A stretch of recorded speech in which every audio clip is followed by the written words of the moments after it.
زباله احکام، نامی که میشناسید و به آن اطمینان دارید و با پای چپ به آن وارد میشوید. بله.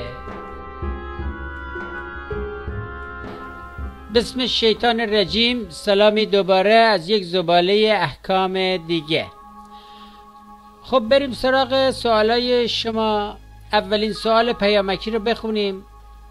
نوشتن بله، اگر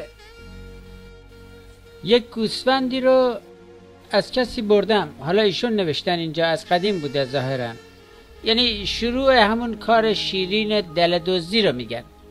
میخوام پول آن را پس بدم، باید چیکار کنم؟ لطفا راهنمایی کنید مرا. بله، حالا نمیدونیم این سوال چرا از بنده پرسیدن، چون که بعد از امام بنده دیگه کلان کار میکنم، ولی خب سوال است دیگه. بریم سراغ کی؟ امام؟ نه خیر، بریم سر همون گوسفند و دل دزدی شما. خب این دو فرض داره. یه وقت صاحب گوسفند رو میشناسید، آدرسشو میدونید، دسترسی دارید، خب باید یا رضایتشو جلب کنید یا پول گوسفند رو برگردونید، اونم به قیمت روز. اگه گوسفنده زنده است، موجوده، که خود گوسفنده. اگه گوسفند بچه آورده شده، مثلا 4 تا 5 تا، همه رو به اون بدید، چون اینا مربوط به همون گوسفنده.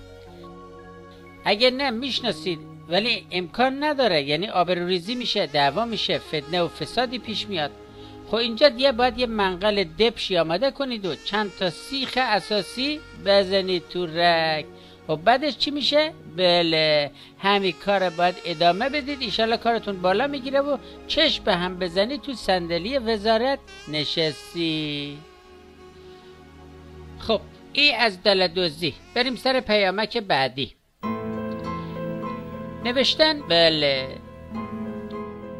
چطور باید از مجتهدی که از دنیا رفته تقلید کرد؟ آیا این امکان دارد و در مسائلی که فتوای او را پیدا نمی کنیم چگونه نظر مرجع تقلیدمان را به دست بیاوریم؟ خب سوالی است دیگه. البته از او سوال هست که بوی فتنه و نشانه رفتن عظما از سر و روش میباره.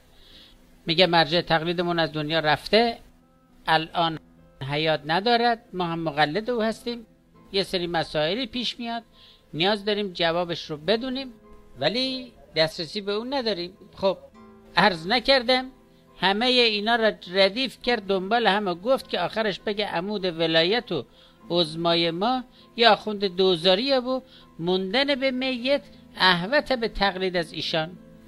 خب جواب این است که تقلید از ایشان اتفاقا برای شما که بقا بر میت دارید واجبه، چون در واقع مقام عظما الان زیر فشار از هر طرف، ریغشون نزدیک به رحمته و کأنه میت هستن و خودشون دارن به ماشینای دوزخ الان اتو استاپ میزنن که خب امیدواریم یه چیزی هم گیرشون بیاد و یه ماشینی هم ایشون رو ببره به اونجا. انشالله اگه رفتن ما هم التماس دعا داریم و السلام علیکم و بله.